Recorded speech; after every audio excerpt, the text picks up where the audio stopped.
DOTCom charity founder, Sharon Evans. And this is the most incredible opportunity, and I just want to start by saying thank you to Bob and Nicola for giving our charity this incredible moment. And I have to tell you, I have been dreaming about a moment when thousands of people potentially might help us for about 14 years. So I am living proof, if you can dream it, you can make it happen, because I am here today. Woo! Okay, so I'm going to tell you a little bit about our charity and introduce you to a couple of our ambassadors. And many of you know Christina Rianoff, our wonderful patron, who is also an ambassador for you. And do any of you watch Strictly Come Dancing? Yes. Well, Len Goodman's son, James, is also my dance partner and is a trustee of the charity too. So we have a very strong Strictly theme.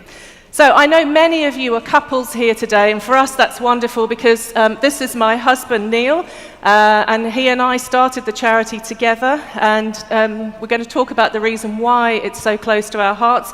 My husband, as you can see, was a police officer in the Metropolitan Police and was involved in a riot about 20 years into his service, and an anarchist climbed to the top of a gate and dropped a paving stone on his head. And so Neil was very, very lucky to survive. I was reading the news at the time. I read the news at ITV, at BBC and Sky, and I was a newsreader at the BBC. And a few months later, I was on my way to read the news, and I had a head-on car crash and also nearly died.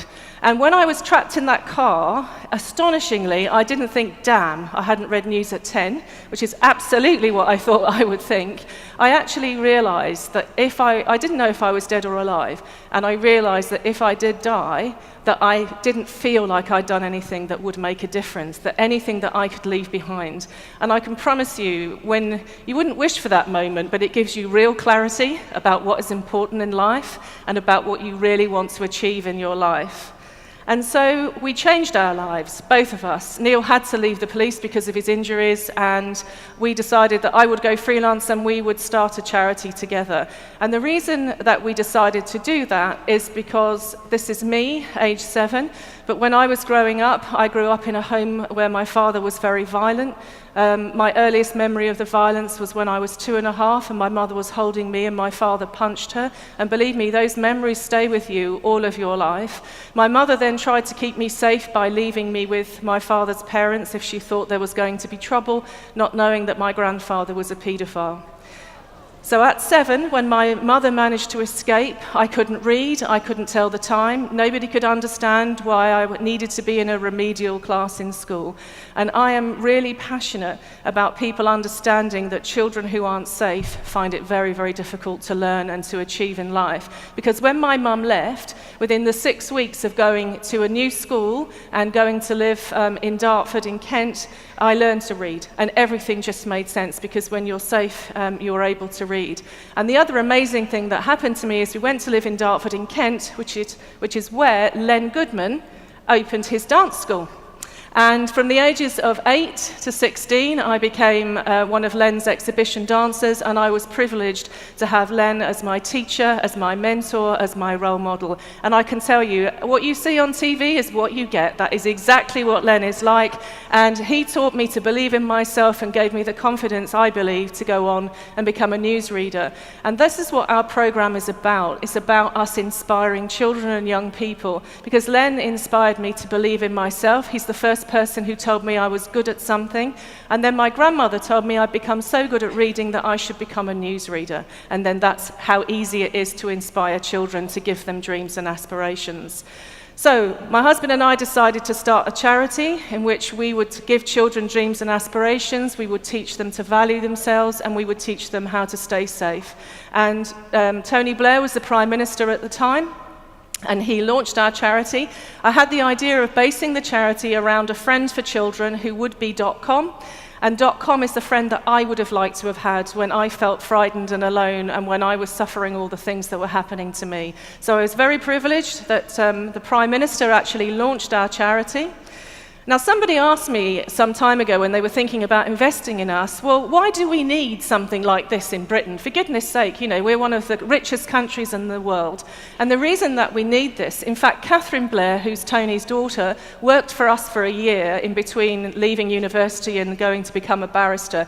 And she researched what is the need. And what we found when we looked is that 2 children in every primary school class are the victims of neglect or abuse. And recent figures that have come from the Children's Commissioner's Office show that 1 in 20 children in London are victims of abuse. I also served the Home Secretary on the recent inquiry into child abuse, so that opened my eyes to many of the issues that we don't understand. 3.5 million children live in poverty, and what does that actually mean? And now I've been into schools and I've seen it. It means they come to school with no coat on, even though it's raining and it's freezing. It means they come to school hungry, they haven't had breakfast. It means they've got nowhere to go after school because mum probably doesn't get home until 7 or 8 o'clock, and they've got nowhere to go and nowhere to be. So that's what living in poverty means for children. There were 23,000 reported cases of child abuse last year, and there are more than 1 million children just like me who live in homes where there are violence either against them or they have to watch it on a daily basis. So how does our program help? Because what we're about is doing something about it. How can we simply make a difference? What we've created are these journals for children. So there are a set of journals that go from 5 through to 11.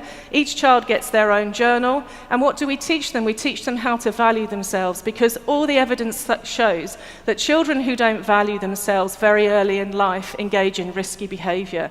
Also, confident children who value themselves are less likely to be groomed by paedophiles, by criminals, because they know how to stand up for themselves. And they know when they ask for help that somebody will listen. Our program changes attitudes in children. It gives them self-belief. It gives them something to aim for. Neil and I ran a homeless hostel for 3 years. And if your mum doesn't get up until 3 in the afternoon because she drinks, and if your dad is in prison, what do you dream of being? How are you going to meet somebody who teaches you the right values?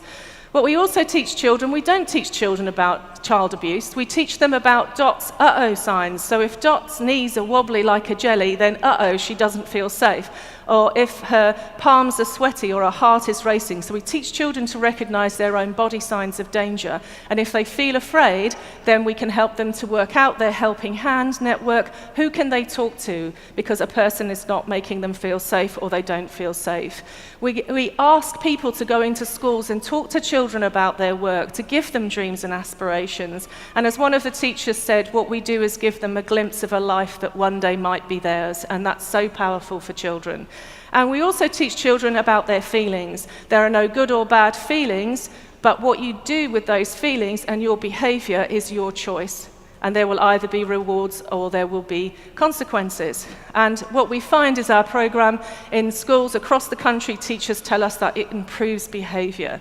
And in fact, there's a very special teacher in your audience today who is a business owner now, and so is her mum. And they helped us to bring the program into Oxford, where the Chief Constable funded it for schools, and they helped us to bring it to 3,000 children. So wherever you are, please wave, because thank you very much for what you've done. There she is up there. So we need more. Wouldn't it be lovely in the partnership if we could have more of that kind of opportunity where we have business owners that are also able to help us? So if you do help us, how is the money spent? It's really straightforward. £150 buys 35 of these journals, which goes directly to the schools. So you can see the program in use in the schools. The journal belongs to the child. It's not marked by the teacher.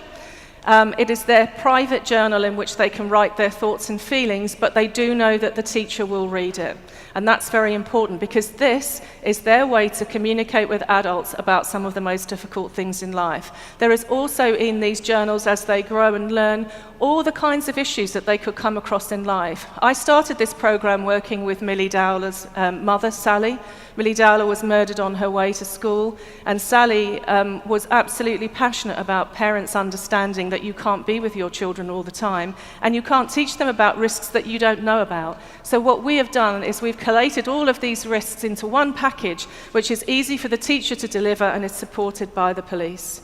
So we also have been able to, I have been mentored by a number of civil servants, and we were very lucky to launch our charity at the Home Office, and it was fantastic. Christina goes into the Home Office and they say they'll launch the charity, and they give us a little area, and she walks in, no, she says, no. Here, we'll do it here. So she got them to clear the entire restaurant in the middle of the Home Office. We were going to be on the little mezzanine floor, but no. So they cleared the entire restaurant, and we had 250 civil servants learning to dance in the Home Office, all in aid of DOTCom, and we got 30 volunteers out of that. So I'd like to play you the film now of the launch, which will explain more about our charity.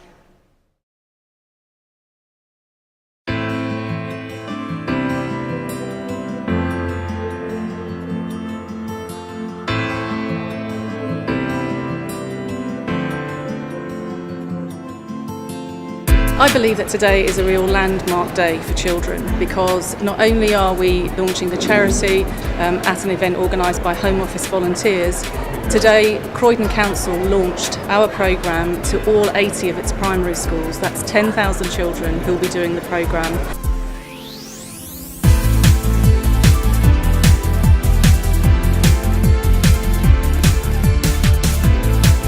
I got involved in this charity because they're very close to home. I was in a violent environment when I was young, when I was at home. My parents were very abusive verbally, so for years I lived in that very unsafe environment. This program actually helps children like myself to communicate, to learn about them, about the feelings and how to communicate with the rest of the world about it.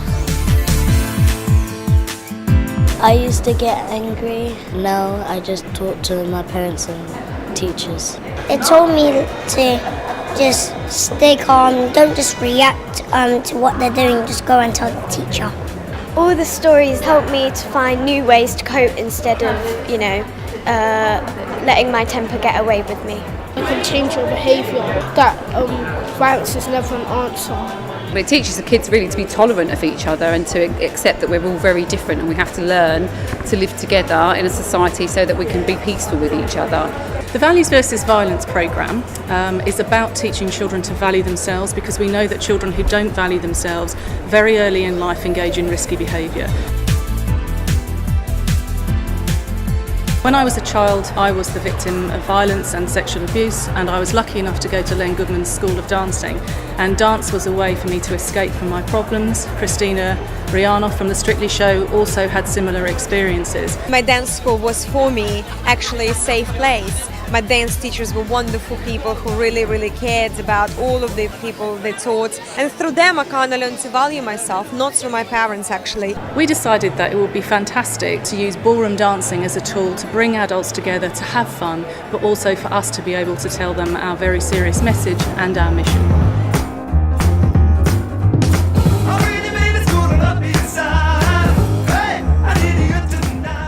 I've really enjoyed today because it's an amazing experience. The kids have thoroughly enjoyed today. I think the kids that have come here to the Home Office, as you know, I feel the same myself. I mean, what an experience. Who gets to come to the Home Office and actually perform and speak in front of all of these people?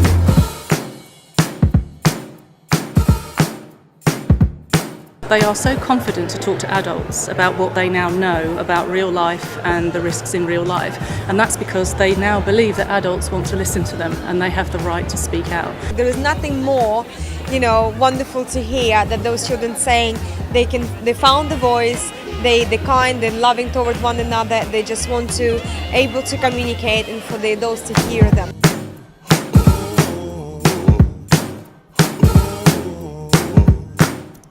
Well, it's made my life a lot less unhappy.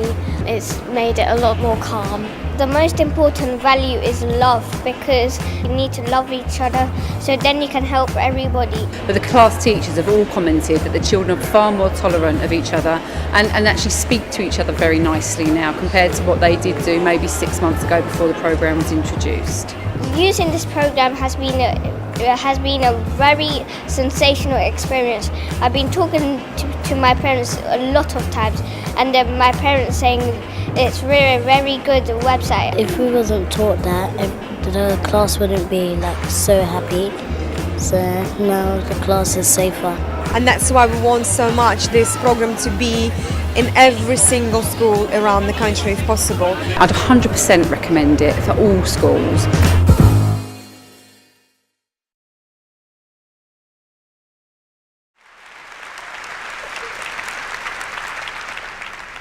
I love seeing the civil servants dance, don't you?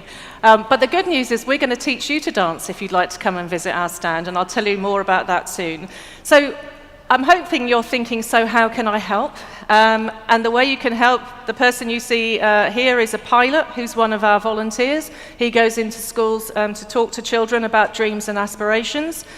Or you can support one of our events, and here you can see Bob and Nicola, and also David Lilly and his wife Sarah, who are business owners.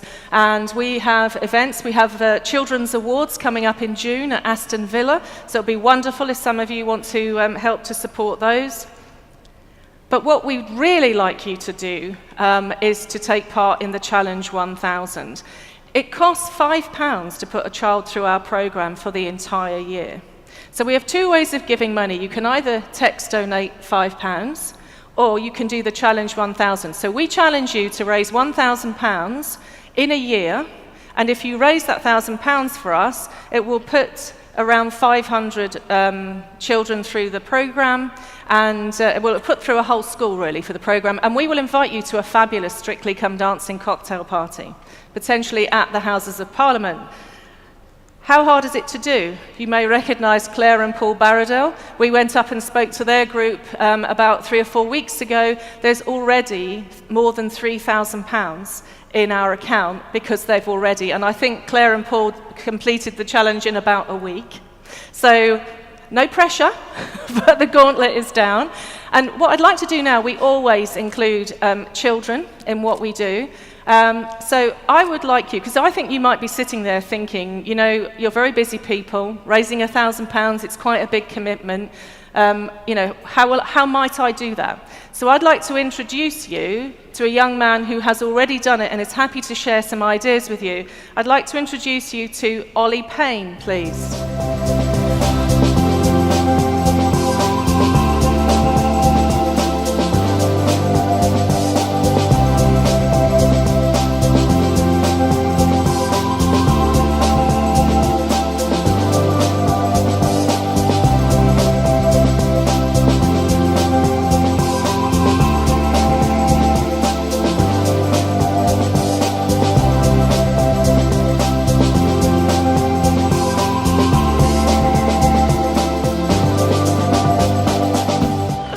Thank you. So how did you like that, Ollie? Was that good? Yeah. Can you tell everyone, Ollie, how old are you? 9. You're 9, okay. How long did it take you to do the challenge? 3 weeks. 3 weeks. So let's share some of your ideas. There's a picture of you everybody can see here. So what were you doing here? In that picture I was busking at the, parents were queuing up for school Christmas lunch and I was busking for them. I like your ideas. Okay, so you did some busking. And what else did you do? A coffee morning, and we made Christmas decorations, some of these bracelets and water bottle holders. And you made all these yourself and your mum, wasn't it? Yeah, which you can clip onto your belt and stuff. And I'm quite amazed by this. How much did you raise at a coffee morning in your own house? About £509. Incredible.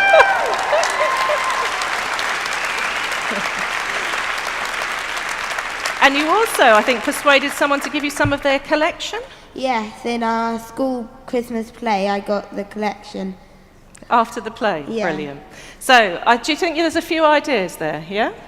Okay, so I'm asked Ollie to wait here for a second, because we also have another couple of DOTCom ambassadors who are also inspirational children. I would like to invite onto the stage, please, Maddie and Corey.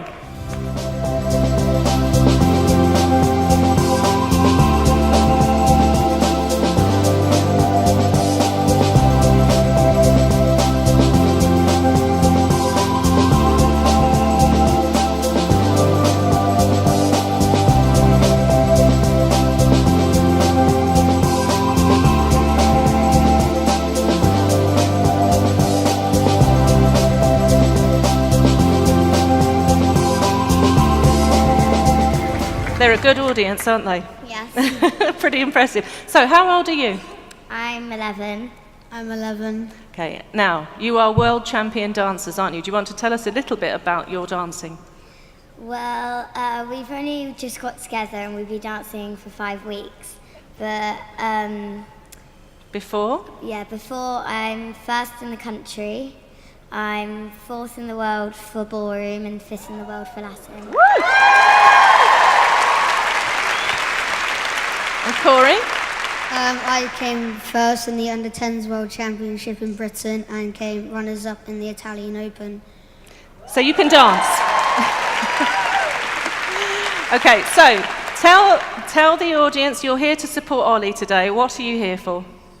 We're here to raise money for the charity, and we want you to do a challenge, £1,000.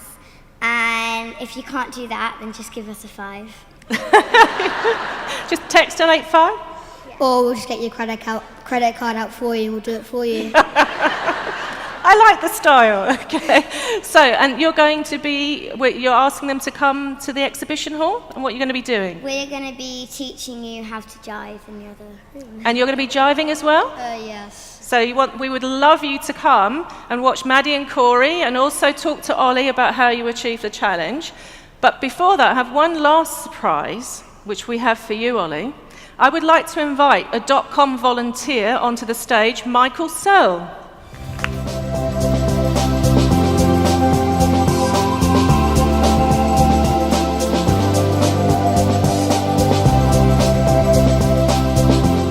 Now, do you remember I said to you, if you do the challenge, good things will happen to you. There'll be a party, we will celebrate. We have a lot of very good friends and contacts. Now, Ollie knows nothing about this, and these guys have been very good at keeping the surprise.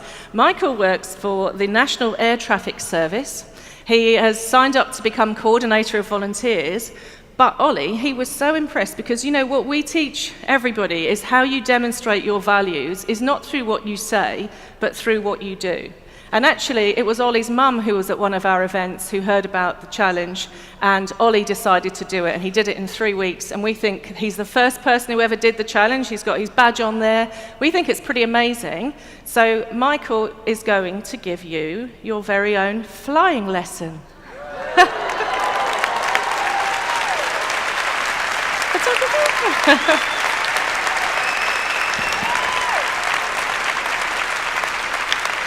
He said to me, whatever you do, don't make me speak. So, Michael, you've heard the children. So what's going to happen when Ollie goes up in your... What's he going to do? I'll be taking Ollie and his family flying for a full control flying lesson over somewhere nice over the south of England. If the weather permits, maybe we'll go to France for lunch. Try some mussels, hopefully not too much wine, and back home in time for tea and medals. And he'll actually fly the plane? Absolutely. Ollie will be hands-on. I'll be keeping my eyes open. What do you think? It's going to be fun. He thinks it's going to be fun. So, as you see, good things happen to those who support DOTCom.